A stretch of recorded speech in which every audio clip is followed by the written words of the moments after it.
Hola amigas y amigos de En el Barro. Hoy tenemos un invitado especial para hablar de un mundo bastante caótico, conflictivo, lleno de temas para analizar. Es Nacho Montes de Oca, periodista, escritor, especializado en cuestiones internacionales, que nos va a poder contar un poco sobre lo que podamos en este rato de este mundo, de sus conflictos, de sus novedades. Bueno, ya está Nacho del otro lado. ¿Cómo estás? Gracias por meter las patas en el barro. Bueno, un gusto estar con ustedes. Primero, preguntarte por este mundo multipolar, no sé cómo definirlo, definirlo vos que sos el especialista. ¿Cuáles son los temas, si vos tuvieras que contarle a no sé, un extraterrestre que llega a la Tierra, cuáles son los temas más importantes en este momento del mundo? Uno, dos temas, los más importantes. Me parece a mí que los puntos más calientes son en orden de importancia, el de Ucrania, en donde hace ya 2 años y medio empezó la segunda invasión rusa. Recordemos que la primera fue en el 2014, y el conflicto que se suponía que iba a durar una semana, de acuerdo a los planes rusos, ya lleva 2 años y medio, y ahora pareciera ser que Ucrania, un país pequeño, pobre y casi sin ejército, con la ayuda de Occidente, no solo está resistiendo el avance ruso, sino que ahora tomó, después de 70 años que no sucedía, está tomando partes del territorio ruso, y no pareciera por ahora Rusia encontrar la vuelta para desalojarlo. Y el segundo es Medio Oriente, en donde a partir de la masacre del 7 de octubre se precipitaron una serie de hechos. Israel entró en Gaza, entró con todo para acabar con el grupo terrorista Hamas. El resultado fue la destrucción prácticamente de toda Gaza, y está a punto de terminar con, por lo menos, con los terroristas en Gaza. Pero el conflicto no se termina ahí, porque Hamas es un apéndice, es uno de los brazos armados de Irán. Irán sigue alimentando el conflicto a través de Hezbollah, particularmente, que está en el sur del Líbano y en el sur de Siria, con los hutíes, que es otro de sus grupos asociados, en Yemen, que está bloqueando el Mar Rojo, con lo cual también nos afecta, más allá de los valores, afecta a la economía, porque está provocando el incremento de los costos de muchos bienes. Por allí pasa prácticamente el 25% de la riqueza del mundo que circula por los mares. Y el conflicto no se termina porque, y este es el punto crucial, durante el 7 de octubre, Hamas tomó como rehenes a 250 personas. Todavía quedan 120 en manos de Hamas, y se cree que vivas quedan 64.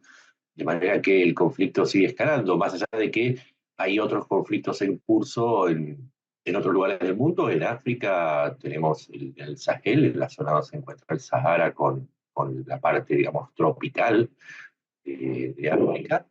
Eh, en la zona de Etiopía y Eritrea, que es en la zona más oriental del continente, hay una inminencia de un ataque que no sabemos cuándo va a suceder. Sabemos que va a suceder, de China a Taiwán, que la quiera restituir a su control. También está afectando mucho la zona del océano Pacífico, lo que se llama el Mar de la China, al sur de la China, por donde circula el 40% de la riqueza del mundo. Y también hay un conflicto muy fuerte en Venezuela, en donde a partir del fraude del 28 de julio se conmovió toda la base política de la región, porque se está disputando qué tipo de gobierno o qué tipo de régimen es viable en la región. Así que, sacando la Antártida, que por ahora es una zona de paz, todo el mundo está convulsionado. Un mundo en conflicto, obviamente con disputas que tienen que ver con intereses económicos, no solamente miradas políticas o ideológicas. ¿Y cómo se inserta la Argentina en ese mundo? ¿Qué consecuencias tienen los conflictos, tanto en términos políticos como económicos, comerciales, hoy para la Argentina en este mundo tan convulsionado que describís? El problema es que Argentina ocupa un lugar en la periferia como productor y exportador de materias primas, y es el rol que se le asigna a la gran mayoría de los países en la periferia. Argentina viene de estar alineada a través de los BRICS con... Hay dos bloques. Para que la gente lo entienda, hay en este momento, más allá de la multipolaridad que se refiere a los bloques de poder, ¿sí? Hay dos bloques ideológicos y en torno a la definición de esos dos bloques ideológicos es como una guerra fría, pero en la periferia estamos todos viendo cómo nos insertamos en ese juego. Hay un bloque que es democrático, con sus falencias, con sus debilidades, pero es la democracia basada en el respeto de los derechos humanos, o al menos la búsqueda del respeto de los derechos humanos, con elecciones libres y auditadas, y con la idea del respeto a la diversidad. Y del otro lado hay un bloque autocrático. El bloque autocrático está compuesto por dictaduras, dictaduras de partido único, como en el caso de China, o el caso de Cuba, o el caso de Venezuela ahora, que está deslizándose ese lado, pero también con una idea conservadora de respetar los derechos de las minorías. Llámese los uigures musulmanes en China, que son encerrados en campos de concentración, los disidentes y homosexuales también en Rusia. Recuerdo que en Rusia hacer propaganda, o sea, decir que alguien es homosexual es considerado un acto de terrorismo. Y dentro de ese bloque también está Irán, que sabemos que es una teocracia, o sea, está organizada a partir de un partido de gobierno, una ayatolá, que elige a los candidatos y por lo tanto las elecciones no son libres, como tampoco lo son en Rusia, en donde toda oposición es encerrada en un gulag o enviada al exilio. Ni hablar de China, en donde hay, por supuesto, un único partido autorizado, lo mismo que pasa en Cuba. Entonces, la división es muy clara. Hay muchos hay muchos centros de poder que están surgiendo, pero la Argentina, como otros países, tiene que decidir qué tipo de régimen va a implementar, cuál es el grado de democracia que va a tolerar, por decirlo de alguna manera, hasta dónde puede soportar la libertad en medio de tantas presiones, y además con quién se va a alinear. Porque si uno, por ejemplo, si Argentina favorece el comercio con Rusia, sin duda se está alimentando la maquinaria de guerra que sirve para luego atacar a Ucrania. Si favorece el comercio con Irán o con China, también sabe que está alimentando el conflicto contra Israel o contra Taiwán. Entonces, hay una definición política en el que Argentina todavía está decidiendo. Yo creo que el mejor símbolo de la falta de definición que hay todavía en Argentina es que para la asunción del presidente Milei vinieron invitados dos personas.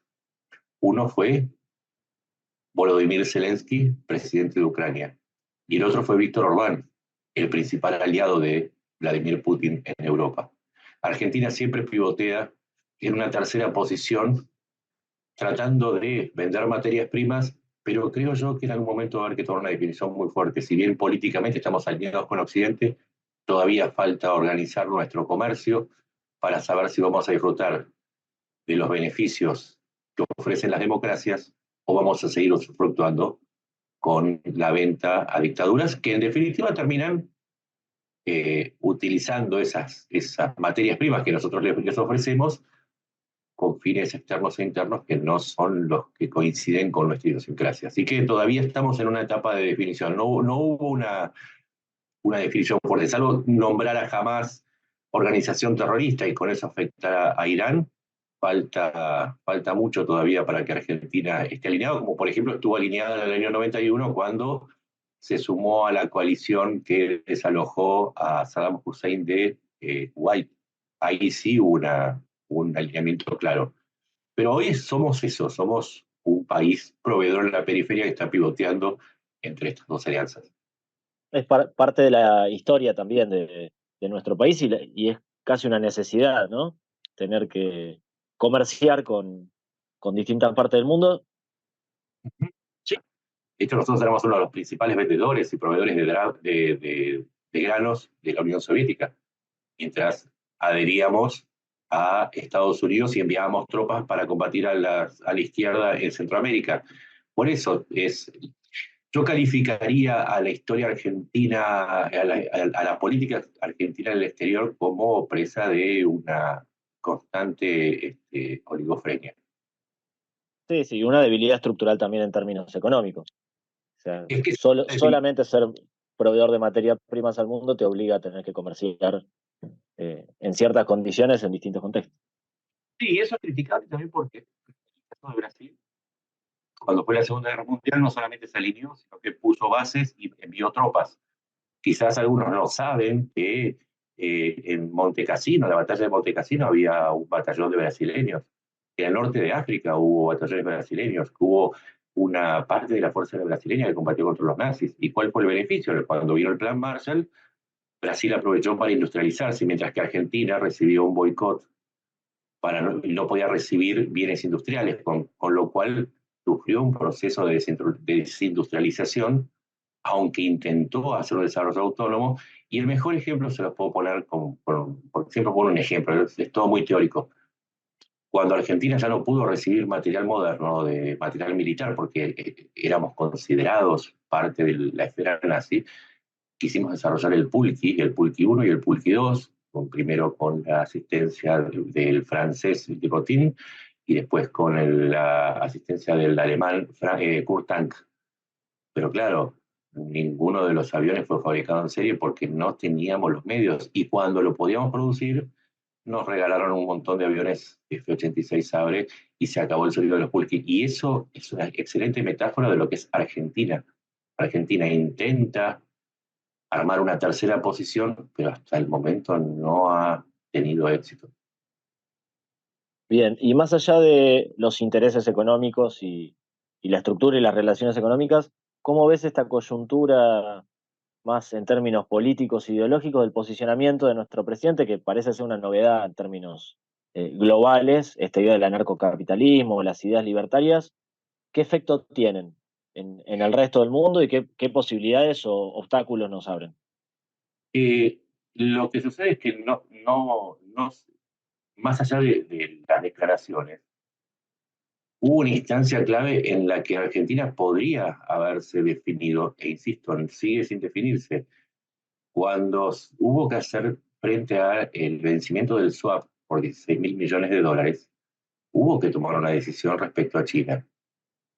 ¿Qué se hizo? Se podría haber pedido, a cambio de un alineamiento, un soporte financiero de parte de Occidente, que controla los organismos de crédito.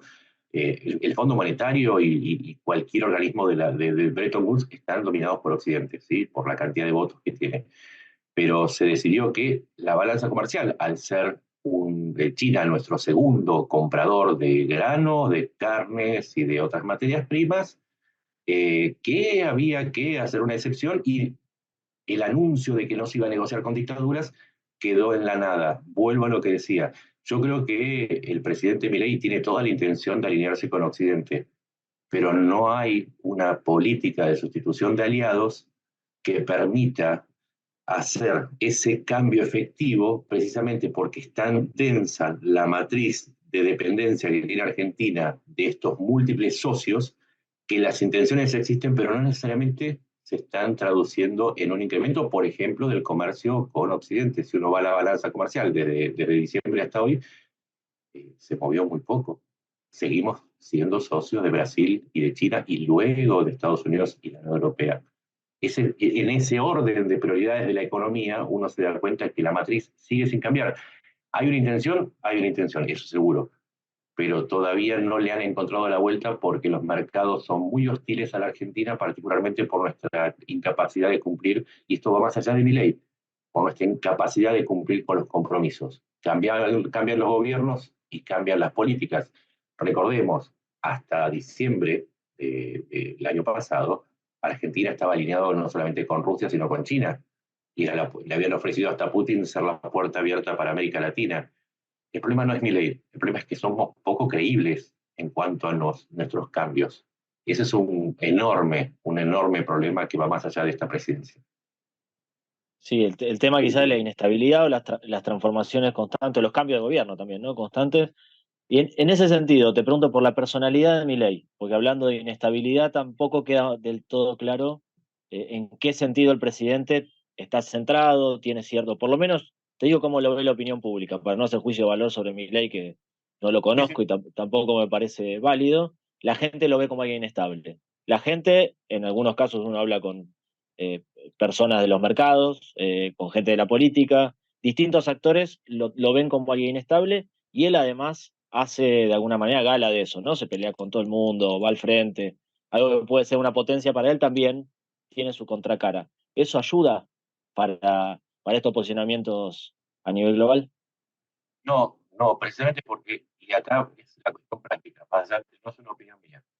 Si a mí me pregunta un inversor, que me lo han preguntado, ¿eh? Alguien quiere invertir en Argentina y me dice, ¿en cuánto depende la Argentina de la personalidad de Milei? Le digo, en los decretos seguro, pero no puede cambiar mucho. Vamos a lo práctico. Hoy Milei tiene 36 diputados, tiene 6 senadores, acaba de perder un diputado, ¿sí? Se le fue un diputado. 36 sobre 254 diputados, 6 senadores sobre 72. Entonces, toda la parte declamativa de él tiene una contracara que es que no tiene poder de cambio. Vos podés, por ejemplo, cambiar por decreto que tu auto no necesite una cédula azul o cerrar el Ministerio de las Mujeres. Perfecto. Eso es algo coyuntural. El cambio profundo viene por las leyes y él tuvo dos enormes fracasos. La primera fue la famosa megadecreto que quedó reducido a el 30% de sus artículos. Después vino la ley de bases, se redujo también en un 60% de sus contenidos. Entonces, cuando vos querés hacer cambios de fondo, lo que necesitas son mayorías. Para lograr mayorías necesitas consensos. Y si mi ley, a través de su propia voz o a través de sus voceros, está atacando permanentemente al PRO, a los kirchneristas, a los radicales y todo aquel que no coincide con su pensamiento, entonces la búsqueda de consenso siempre se va a hacer enormemente difícil, por lo tanto vos no vas a poder hacer cambios de fondo. Eso es lo que yo le explicaría a alguien de afuera. Entonces, ¿cómo reemplazás la necesidad de hacer cambios de fondos o la promesa de hacer cambios de fondos como la dolarización o tantas otras cosas? ¿Sí? Con una declamación, con una postura histriónica en donde vos podés mantener a la gente distraída, pero el cambio de fondo no viene. Y ese es el enorme problema. Entonces vas a los números y te das cuenta que la Argentina no solo no crece, no baja la presión impositiva, sino que ha crecido, no ha bajado la pobreza, pero tenés a un montón de gente discutiendo a Milei y a Milei discutiendo con un montón de gente. Ahí esa es la enorme debilidad que tiene Milei, que no tiene el número para hacer un cambio de fondo, y eso más allá de que nos gusta, ¿no? A mí en lo personal ya me aburrió porque es como una serie de Netflix, ¿sí? Yo puedo ver 3 temporadas, 8 temporadas de Seinfeld, pero en algún momento voy a decir, bueno, ya está, ya cumplió. Lo mismo me pasa con las peleas de Milei. Trato de ver el número y digo, ya me aburrió del nuevo episodio, ¿quién es el nuevo enemigo? ¿Sí? Más ahora algunos dibujitos que se repetían, pero lo que cambiaba era el enemigo, pero era siempre la misma trama, ¿no? Es, yo soy muy débil, viene mi enemigo poderoso, no sé de dónde viene mi fuerza detrás del cielo, pero lo termino derrotando. Y ya se aburre, realmente aburre. Lo que importan son los números en el Congreso, son los números de la política, son los números de la economía. De Y la lo cierto, economía sobre todo. claro, vos podés decir, voy a bajar la inflación a cero. Perfecto. Siguen 4%, seguimos teniendo la economía, la inflación más alta del mundo. Y esos son los números importantes. Todo el histrionismo es para la tribuna. Acá lo que importa es cómo termina el partido. No me importa a ver, si entras a la selección y das 10 vueltas en el aire y te peleas y le pegas 3 patadas al adversario y haces piruetas. A mí lo que importa es cómo está el partido. Y todavía falta mucho. Y lo mismo pasa con lo que hablábamos recién con el alineamiento externo. Si no vas a comerciar con dictaduras, entonces ¿dónde está la ruptura del vínculo con China? ¿Dónde está el aumento de la vinculación comercial y política con Estados Unidos y Europa? Eso es lo que, a eso apunto. El histrionismo es parte de y con esto termino, porque mi respuesta muy larga, perdón. El histrionismo es parte de una tendencia que incluye a personas como Bukele, Putin, Trump y otras personalidades, que es la búsqueda de explotar en la beta de furia que tienen muchas personas y de enojo frente a un mundo en crisis, que eso provoca angustia, eso provoca enojo, es canalizar ese enojo a través de una figura dominante, ¿sí? Que no solamente repite y da cuenta de las causas de ese enojo, sino que también las canaliza diciendo, tenés razón, yo tengo la solución. El problema es que la solución no existe. El Salvador sigue siendo pobre, se persigue a la oposición, Trump no se sabe qué va a hacer. Putin invadió Ucrania y Milei todavía tiene que demostrar, y ya va mucho tiempo, que realmente es un cambio. Cierro con esto, en serio, cierro. Si a mí me preguntaran de afuera cuál es el signo más preocupante de Argentina, el querer poner a una persona como el juez Lijo en la Corte Suprema, representante absoluto de la casta judicial y del kirchnerismo, te diría que en tanto ese signo siga vigente, no hay ningún cambio de fondo en la Argentina, sino mera cosmética.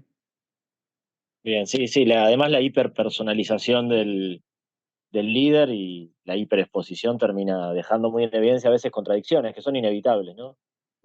A ver, Y eso me parece que desgasta mucho a los y la, liderazgos. Esto que te pasa a vos, yo me dedico a hacer encuestas, focus group, lo estoy viendo en la gente.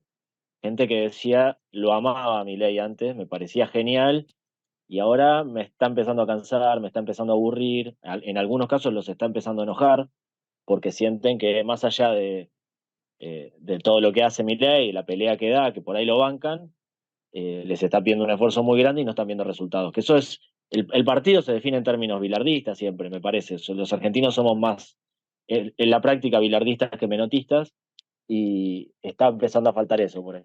y además, la violencia. Cuando vos querés una elección, tenés una serie de promesas.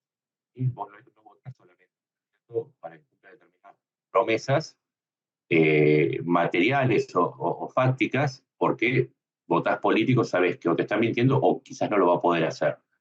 Pero votás conceptos. Uno de los conceptos, y esto no lo digo en términos analíticos, sino también personales, una de las ideas era abandonar la época del kirchnerismo con la violencia, ¿sí? Con un enorme grado de violencia verbal y un verticalismo que presagiaba un horizonte norcoreano, donde no se podía criticar a Cristina Kirchner porque venían las hordas y venían las represalias impositivas, represalias laborales, etcétera, etcétera. Y esto no se ha cumplido con mi ley. Justamente lo que él está habilitando es un entorno tremendamente agresivo, en donde si uno se atreve a cuestionar fundadamente lo que se viene, es una enorme persecución en la que el mismo Milei participa, catalogando a todos los periodistas, yo soy periodista, como ensobrados o pauteros. Y la realidad es que es como si yo dijera, no sé, todas las personas cuyo nombre empiece con C son unos imbéciles. No tiene sentido. O sea, hay periodistas buenos, periodistas malos, y hay políticos buenos y políticos malos. Donde él habilita esa violencia, está regresando y está traicionando algo que mucha gente deseaba, que es un poco de paz, que es un poco de eh, abandonar esa idea del fascismo, autoritarismo en el discurso y el bienestar no solamente, y esto es importantísimo que se entienda, el bienestar no tiene solamente que ver con lo económico. O sea, yo puedo tener abundancia de recursos y estar satisfecho. Ahora, si vivo en un ambiente de violencia, no me sirve de nada. El bienestar también tiene que ver con esa promesa que se había hecho de salir de ese ambiente del kirchnerismo. Y estamos regresando a ese lugar. Cierro con esto. En lo personal, tengo eso donde critiqué, por ejemplo, que haya un senador que haya querido introducir con trampa una cláusula dentro de la ley de protección de los menores, y él quiso introducir una cláusula para que los padres pudieran vender al menos uno de sus hijos.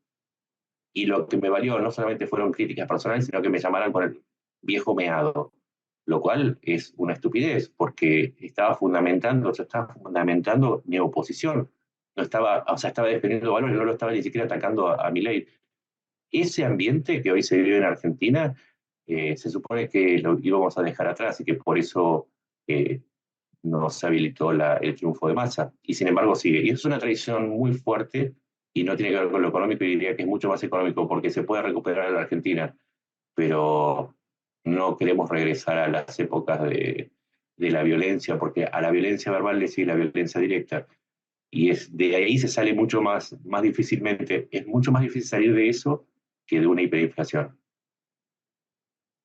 Bien, sí, esto que decís, de hecho, también lo veo reflejado en los estudios de opinión pública. Los últimos 2 meses 3 meses te diría ya, empezó a caer la idea de que Milei está cumpliendo sus promesas de campaña, y no de casualidad, la última semana salieron todos los funcionarios, incluso el propio Milei, a decir que están cumpliendo.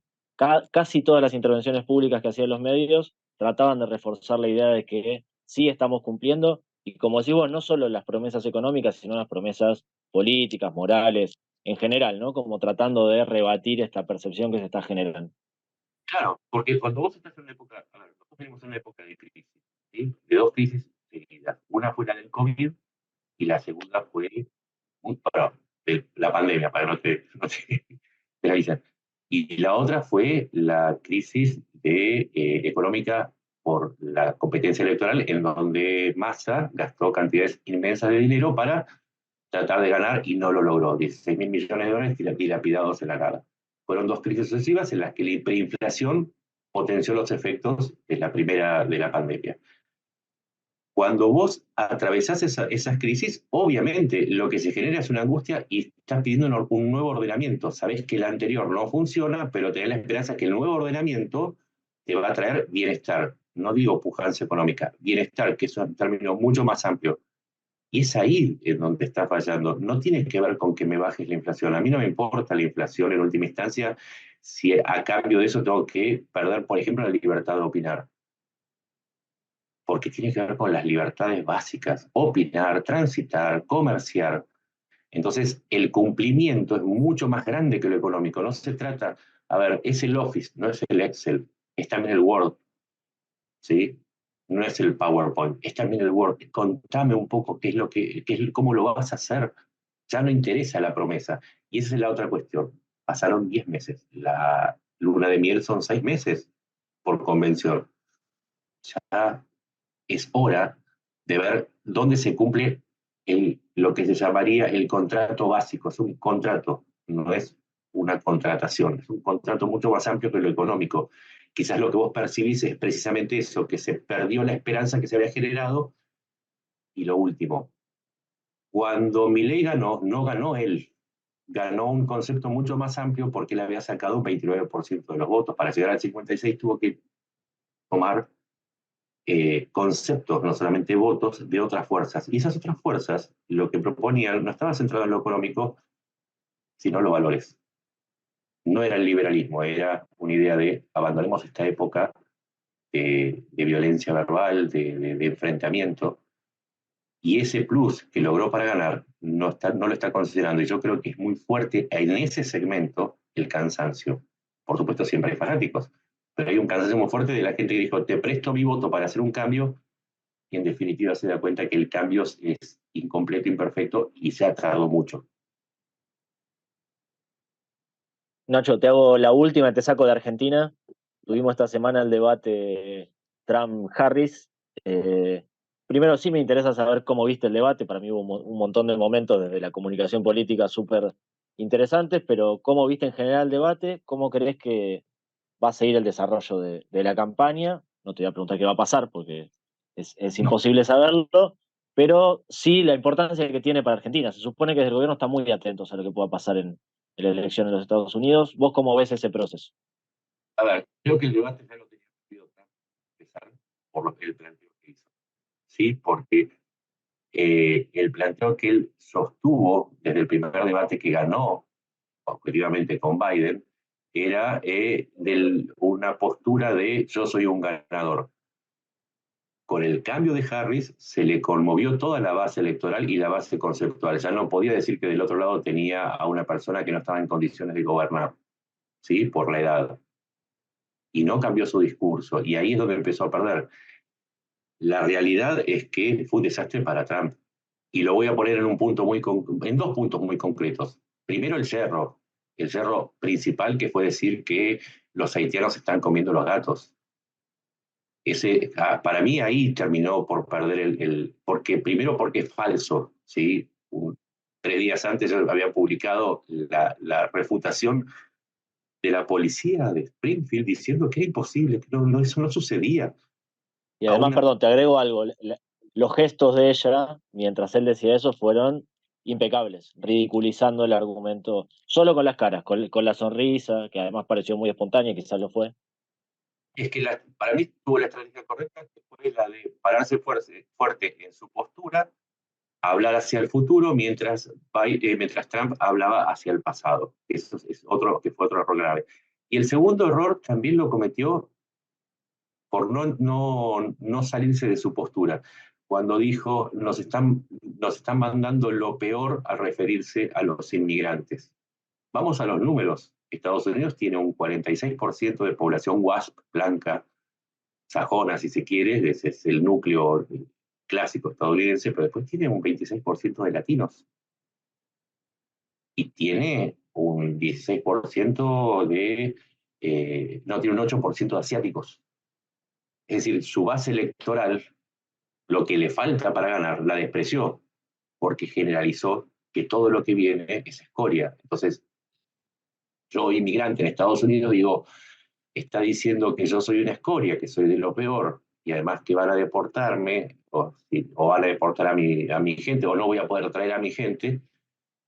Eso es un error político de no comprender la cifra. Entonces comete un error de no estar informado o de querer forzar una noticia, y el segundo es no mirar las estadísticas. Ahora, ¿esto implica que Trump está perdido? No, las encuestas, la realidad es que dan 1,5 puntos arriba de Harris hoy, y está dentro del margen de error. Pero el problema no es ese. El problema del debate es otro y es mucho más profundo. A Trump no le sirve ganar por 1 punto, no le sirve ganar por medio punto, porque él va por el poder, no por el cargo. Y en la medida que no logre una victoria holgada, va a ser un presidente impopular. Y eso no le sirve. Ese es el problema del debate, en donde quedó ridiculizado. Quedó ridiculizado, lo digo con todas las palabras. Los análisis posteriores, salvo los que estaban militando de un otro lado, coincidieron y hay datos. Un dato en el fact-check se comprobó, se corroboró con datos que Kamala Harris había hecho 3 afirmaciones falsas. En el caso de Trump había hecho 33. Medidas con datos y cifras. Eso es hacer ridículo. ¿Qué es lo que puede suceder con esto? Ahora Trump dijo que el siguiente debate del 25 de noviembre no lo va a hacer, él no va a asistir, con lo cual es una corroboración de parte de Trump que el resultado no fue bueno. Digo, hay que basarse en el dato. Si a Trump le fue bien, entonces buscaría revalidar su título en un nuevo debate. Si le fue mal, no quiere una nueva derrota, en todo caso quizás se saque un empate no yendo. ¿qué nos importa Argentina? Y para nosotros es muy importante, porque Trump propone un aislamiento. Si está diciendo que va a traer las fábricas que hay en México para trasplantarlas a Estados Unidos, y la industria automotriz la va a mudar de vuelta a Estados Unidos para crear trabajos. Acá tenemos 2 fábricas estadounidenses, por ejemplo, de automotrices. Si el mayor socio comercial que tiene, que es México, está dispuesto a hacer eso, con Argentina, ¿qué va a estar dispuesta a hacer? Si se va a pelear con la Unión Europea, como promete, vamos a quedar nosotros en el medio de otra disputa más entre Estados Unidos y la Unión Europea. Si va a forzar un fin del conflicto ucraniano, haciéndole concesiones a Putin, va a aumentar el gasto militar seguramente en Europa, con lo cual va a haber menos inversión extranjera, europea, menor inversión extranjera directa y financiera en Argentina, descontando la de Estados Unidos si opta por el aislamiento. Con lo cual, objetivamente, más allá de que Kamala Harris no se sabe muy bien qué va a hacer, si se cumpliera lo anunciado, y yo soy argentino, yo preferiría que no gane el aislacionismo en Estados Unidos, porque a la larga Argentina está inserta en un mercado en el que también está Estados Unidos, es su tercer socio comercial. No nos conviene. Esa es mi opinión sobre los datos. Ahora, mis preferencias ni siquiera yo las conozco. Como analista las tengo que olvidar y ponerlas en un cajón en donde no las encuentre. Nacho Montes de Oca, súper interesante. Te agradezco mucho por meter las patas en el barro. Dona sangre. Se necesitan entre 300 y 400 donantes por día. No esperes que te lo pidan. Siempre se necesita. Conocé cómo donar en buenosaires.gov.ar/donasangre. Buenos Aires Ciudad. Vamos por más.